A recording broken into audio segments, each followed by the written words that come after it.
എല്ലാവർക്കും ചിന്നൂസ് ടേസ്റ്റി റെസിപ്പിയിലേക്ക് സ്വാഗതം. അപ്പോൾ നമ്മൾ ഇന്ന് തയ്യാറാക്കാൻ പോകുന്ന റെസിപ്പി ഈസി ആയിട്ടൊരു സ്നാക്സ് റെസിപ്പിയാണ്. അപ്പോൾ അതെങ്ങനെയാണ് ഉണ്ടാക്കിയെടുക്കാമെന്നുള്ള വീഡിയോയിലേക്ക് പോകുന്നതിന് മുന്നേ നിങ്ങൾ എൻ്റെ ചാനലായ ചിന്നൂസ് ടേസ്റ്റി റെസിപ്പി എല്ലാവരും ഒന്ന് സബ്സ്ക്രൈബ് ചെയ്യുക. അതുപോലെ തന്നെ ലൈക്ക് ചെയ്യാനും ഷെയർ ചെയ്യാനും മറക്കരുത്. തൊട്ട് താഴെ കാണുന്ന ബെല്ലൈക്കൺ കൂടി ക്ലിക്ക് ചെയ്ത് കൊടുക്കുകയാണെങ്കിൽ ഞാനിടുന്ന ഓരോ വീഡിയോസും നിങ്ങൾക്ക് നോട്ടിഫിക്കേഷനായിട്ട് ലഭിക്കുന്നതാണ്. അപ്പോൾ നമുക്ക് വീഡിയോയിലേക്ക് പോവാം. അപ്പോൾ നമുക്ക് ദോശമാവ്, ഇഡലി മാവ് ഇതൊക്കെ ബാക്കി വരികയാണെങ്കിൽ അത് വെച്ചിട്ട് ഒരു നല്ല സ്നാക്സ് റെസിപ്പി തയ്യാറാക്കിയെടുക്കാം. അപ്പോൾ അതിനായിട്ട് ഞാനിപ്പോൾ ഇവിടെ ദോശമാവ് ബാക്കി വന്നത് എടുത്തിട്ടുണ്ട്. ഇനി നമുക്കിതിലോട്ട് ഒരു സവാള അരിഞ്ഞത് ചേർത്ത് കൊടുക്കണം. ഇനി നമുക്ക് ഇതിലോട്ട് ഇഞ്ചി ചേർത്ത് കൊടുക്കാം. ഒരു ചെറിയ കഷ്ണം ഇഞ്ചി ചെറുതായിട്ട് കട്ട് ചെയ്തതാണ്. പിന്നെ നമുക്കിതിലോട്ട് കറിവേപ്പില ചേർത്ത് കൊടുക്കാം.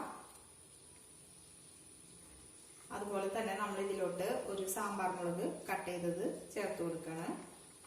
ഞാനിപ്പോൾ ഇത് ഒരു 3 സാമ്പാർ മുളക് എടുത്തിട്ടുണ്ട്. ഇനി നമുക്ക് ഇതിലോട്ട് ഉപ്പ് ചേർത്ത് കൊടുക്കണം. ഇനി നമുക്കിത് നന്നായിട്ട് മിക്സ് ചെയ്തെടുക്കാം.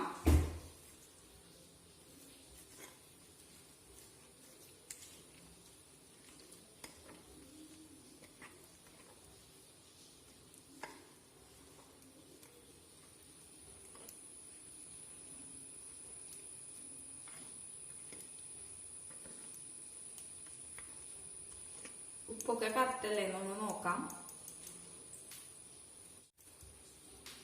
ഉപ്പൊക്കെ കറക്റ്റാണ്. ഇനി നമുക്കിത് ഫ്രൈ ചെയ്തെടുക്കാം. അപ്പൊ നമുക്കിത് ഫ്രൈ ചെയ്തെടുക്കാനായിട്ട് ഇതുപോലെ ഒരു പാത്രം വെക്കുക. ഇനി നമ്മളൊന്ന് കത്തിച്ചു കൊടുത്ത് നന്നായിട്ട് ചൂടാവുമ്പോൾ നമുക്കിതിലേക്ക് വെളിച്ചെണ്ണ ചേർത്ത് കൊടുക്കും.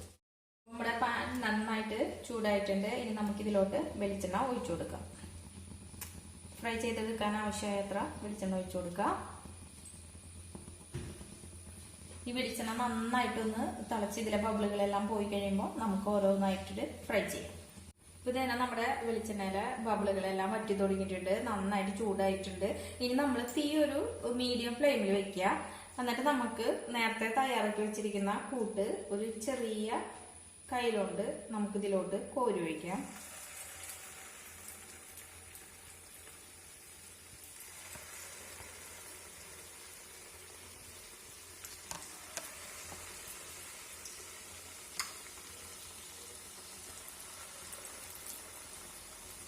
ഇതുപോലെ കോരി വെച്ചിട്ട് നമ്മൾ കുറച്ച് നേരം ഒന്ന് വെയിറ്റ് ചെയ്യുക. ഇത് പതുക്കെ ഒന്ന് പൊങ്ങി വരും.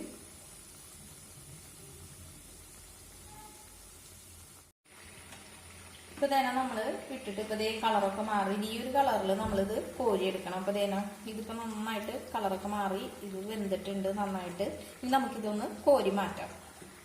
ഇപ്പൊ തന്നെ നമ്മളത് കോരി മാറ്റിയിട്ടുണ്ട്. ഇനി നമുക്ക് വീണ്ടും ഇതുപോലെ തന്നെ വീണ്ടും കുറേശ്ശെ കോരി ഒഴിക്കാം. അങ്ങനെ ഓരോന്നായിട്ട് നമുക്ക് വറുത്തെടുക്കാം.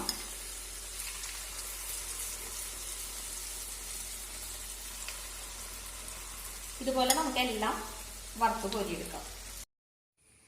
അങ്ങനെ നമ്മുടെ സ്നാക്സ് റെസിപ്പി ഇവിടെ റെഡി ആയിട്ടിരിക്കുകയാണ്. അപ്പം ഇതെല്ലാവരും വീട്ടിലൊന്ന് ട്രൈ ചെയ്ത് നോക്കണം. വളരെ എളുപ്പമാണ്. നമ്മുടെ വീട്ടിൽ ദോശമാവൊക്കെ ബാക്കി വരികയാണെങ്കിൽ നിങ്ങളിത് തീർച്ചയായിട്ടും ഒന്ന് ട്രൈ ചെയ്ത് നോക്കുക.